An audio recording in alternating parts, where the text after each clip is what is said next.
Assalamualaikum warahmatullahi wabarakatuh. Halo semuanya, hari ini kita akan belajar matematika.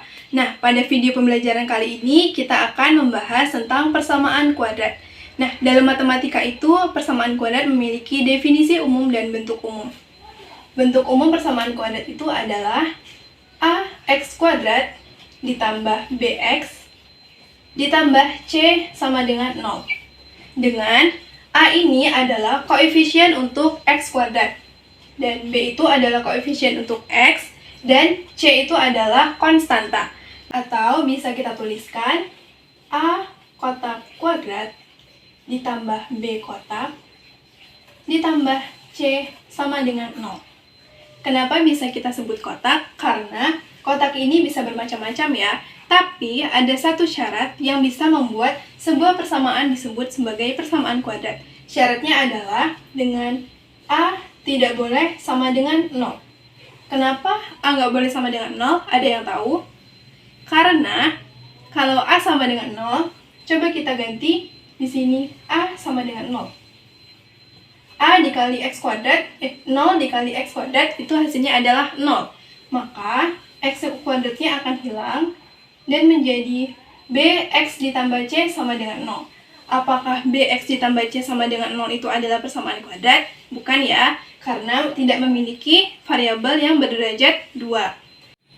Nah, tadi kan ax kuadrat ditambah bx ditambah c sama dengan 0 dengan a tidak boleh sama dengan 0. Nah, sekarang kita ada bentuk persamaan kuadratnya atau soal persamaan kuadrat. X kuadrat dikurang x min 6 sama dengan 0. Kita bisa faktorin dong. Jadinya apa?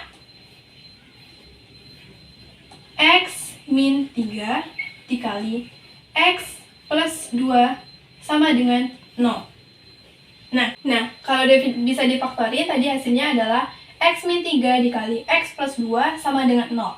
Nah, sekarang konsepnya, koefisien kotak pertama dikali koefisien kotak kedua itu harus sama dengan 0. Nah, syaratnya gimana?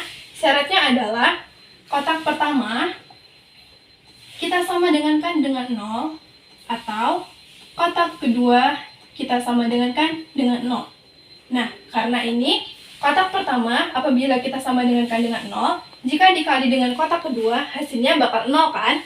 Nah, atau sebaliknya apabila koefisien kotak kedua kita sama dengan 0 dan kita kalikan dengan koefisien kotak pertama, hasilnya bakal 0 juga kan? Jadi X min 3 sama dengan 0, maka X sama dengan 3.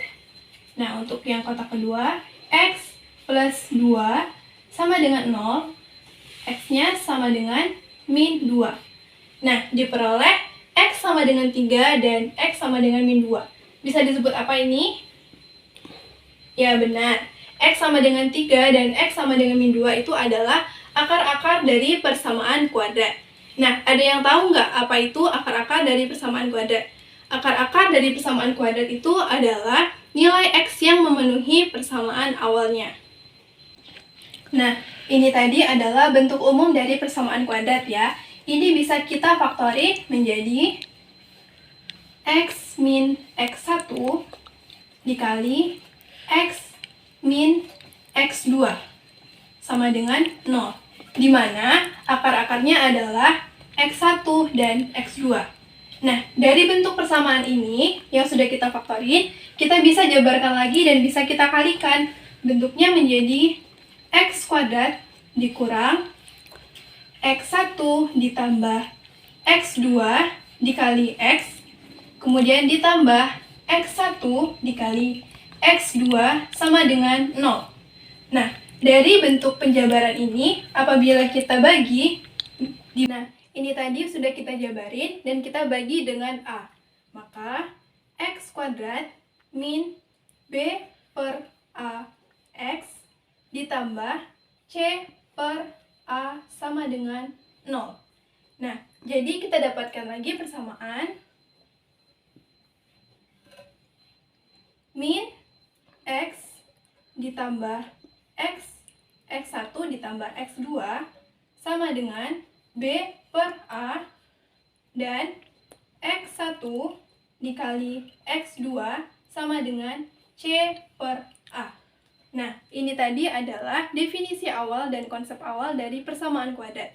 Jadi bisa kita simpulkan di sini persamaan kuadrat adalah persamaan dalam matematika yang memiliki variabel berderajat paling tinggi yaitu 2. Nah, tadi kan udah dijelaskan konsep dari persamaan kuadrat. Di sini ada contoh soal agar kalian lebih memahami apa itu persamaan kuadrat. Contoh soalnya, Doni berlatih memanah di lapangan. Saat melepaskan anak panah, sampai membentuk lintasan seperti parabola. Dan terbentuk persamaan min x kuadrat min 2x plus 8 sama dengan 0. Nah, yang kita harus cari yang pertama adalah menentukan akar-akar persamaan menggunakan pemfaktoran. Yang kedua adalah kesimpulan dari soal tersebut. Nah, sebelumnya tadi kan kita udah belajar cara memfaktorkan.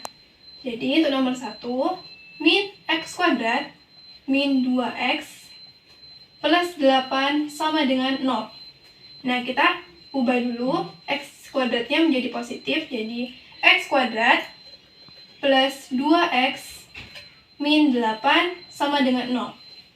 Nah, untuk cara memfaktorkan tadi masih ingat kan ya?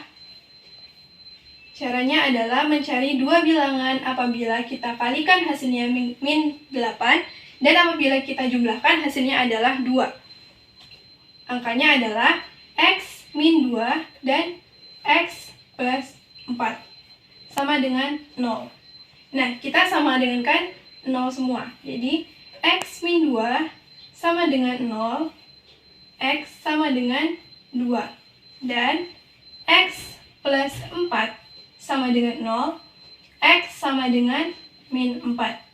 Nah, dari sini kita peroleh akar-akar persamaan dari min x kuadrat min 2x plus 8 adalah x sama dengan 2 dan x sama dengan min 4. Nah, ini adalah contoh soal nomor 2.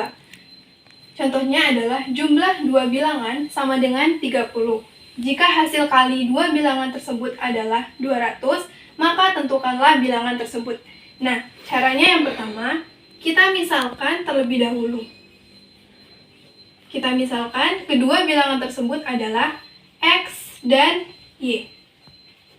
Nah, diketahui dari soal jumlah bilangan sama dengan 30. Maka x ditambah y sama dengan 30. Nah, kita keluarkan y sama dengan 30 min x. Nah, dari soal diketahui, diperoleh bahwa jika hasil kali dua bilangan itu sama dengan 200, maka x dikali y sama dengan 200. Nah, kita tadi sudah kita peroleh y itu sama dengan 30 min x. Maka kita substitusikan y ke dalam persamaan ini. Maka x dikali 30 min x sama dengan 200. Kita operasikan 30x min x kuadrat sama dengan 200. Nah, kita ubah ke dalam bentuk persamaan kuadrat. Maka, karena kita ingin membuat x kuadrat ini positif, maka kita kalikan kedua ruas dengan min 1. Maka hasilnya adalah x kuadrat min 30x min 200 itu sama dengan 0. Nah, kemudian kita faktorkan persamaan tersebut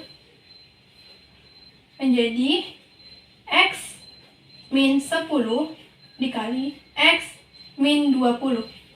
Maka kita sama dengankan dengan 0. X min 10 sama dengan 0. X sama dengan 10. Kemudian x min 20 sama dengan 0. X sama dengan 20. Maka dua bilangan tersebut adalah 20 dan 10. Oke, baiklah, untuk menambah pemahaman kalian, ini adalah tugas yang untuk kalian kerjakan sendiri di rumah. Nah, untuk soal pertama itu, sebuah kelereng dijatuhkan dari atap suatu gedung, persamaan gerak kelereng tersebut mengikuti persamaan sebagai berikut. HT sama dengan 3x kuadrat min 12x min 12. T itu dalam second dan H dalam meter. Kemudian, Yang kita cari adalah waktu yang diperlukan untuk mencapai tanah adalah. Nah, untuk penyelesaian soal pertama tadi, kita sudah mencari akar-akar dari persamaan kuadrat. Nah, karena kita mencari waktu, maka waktu tidak mungkin bernilai negatif. Maka yang kita cari adalah akar-akar dari persamaan kuadrat yang bernilai positif. Nah, untuk soal yang kedua, cermati persamaan berikut. Persamaannya adalah x kuadrat min x min 100 sama dengan 0. Nah, tentukanlah akar-akar yang dimiliki oleh persamaan kuadrat tersebut dengan cara pemfaktoran. Nah, cara tersebut sudah kita pelajari pada pembelajaran sebelumnya kan? Jadi, harapannya kalian bisa mengerjakan dua soal ini dengan baik dan dengan tepat ya. Nah, itu tadi adalah video pembelajaran tentang persamaan kuadrat, yaitu terutama dengan cara pemfaktoran. Semoga apa yang kita pelajari hari ini dapat bermanfaat. Dan saya akhiri, wassalamualaikum warahmatullahi wabarakatuh.